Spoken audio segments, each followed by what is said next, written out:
Everyone, in this video let us see how to create a video conferencing and how to give the administrator control to specific link using Livebox client portal. This is the login page of Livebox client portal. Here we have to enter the username and password which we have been provided. Now I am entering my username and password and logging into the video conferencing.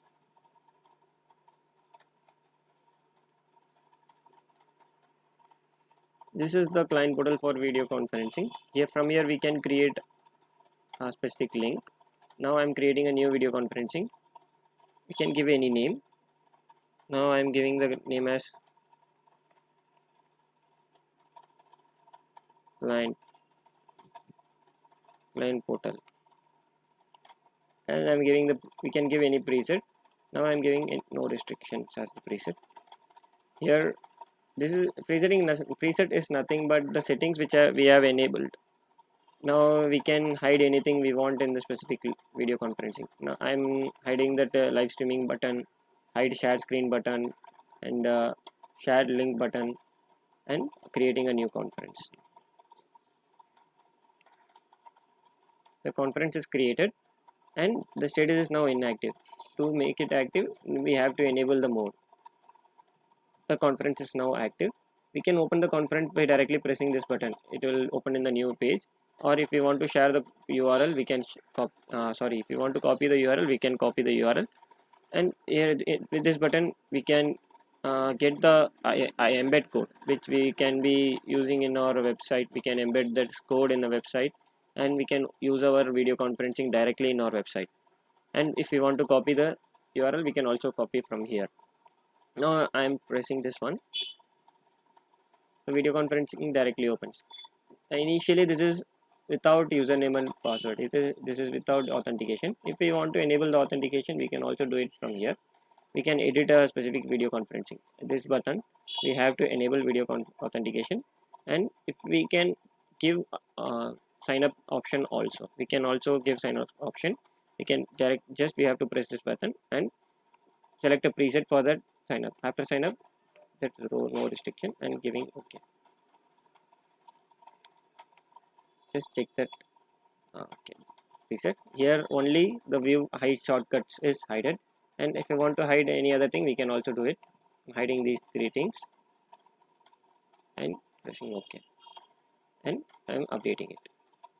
It's updated. Just by refreshing, we can view the changes which we made there. Yeah, now the changes are made. If I'm not having an account, so I have to sign up.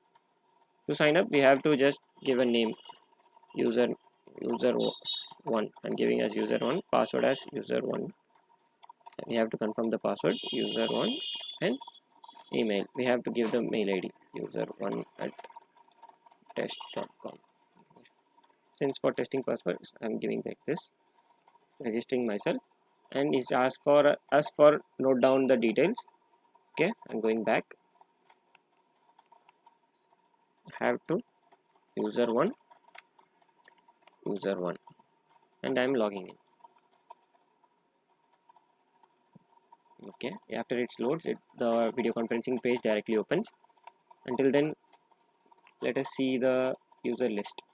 We can also add users manually from here. Under this user list option, there is an option for adding the user.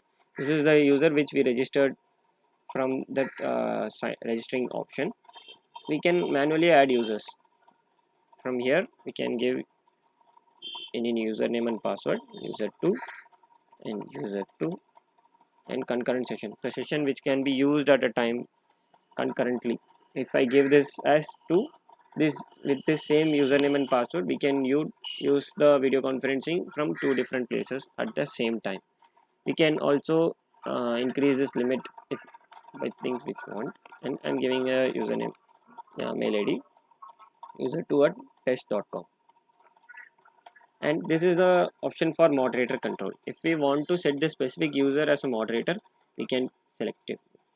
With the moderator control, the specific user will be having rights for kicking out other persons in the conference, and will be having option for muting the other persons. Only the moderator will be having the rights. And now I am selecting this person as a moderator and giving a preset as no restrictions, and I am not restricting any. Okay, I'm hiding and I'm disabling these things and creating a user now. User 2 is also created now, and his concurrent sessions is 3, and only the user 1 is having only one concurrent session. If we want to edit this, we can edit it at any time, and if we want to make him also as a moderator, we can also do it. We can give moderator rights for the number of person which we want. Okay, and so we can manually add users from here, or we can also, if we want to allow, give them if we want to make them register by themselves and also want to join, want them to join into the video conferencing, we can also do it. And we also have options here for allow unauthenticated users. This is nothing but there will be an option for conferencing is open. Now I'm hiding myself.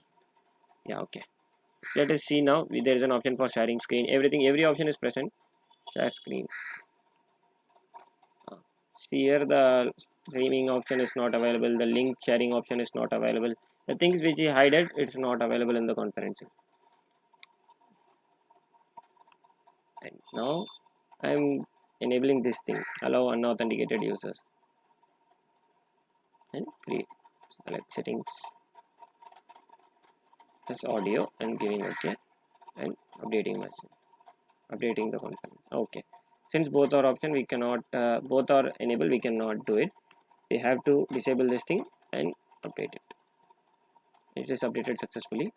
Now just by refreshing the link, we can view the changes which we made.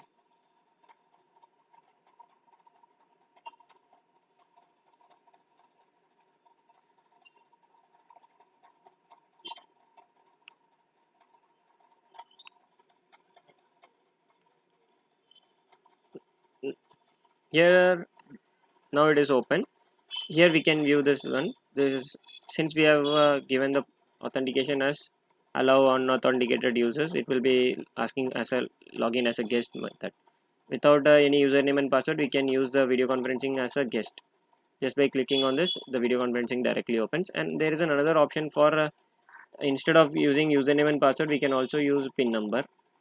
Now I'm disabling everything and just giving PIN number, one which is already generated for specific users. If we want to manually add users, we can add the users by here, but the sign up option will not be available since the sign up is disabled. By refreshing the links, we can change the view the changes which are made.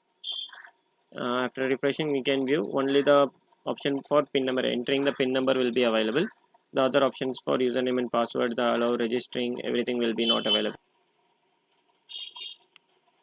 That's it. This is the video conferencing administration control panel, and if we want to create another one, we can also create it.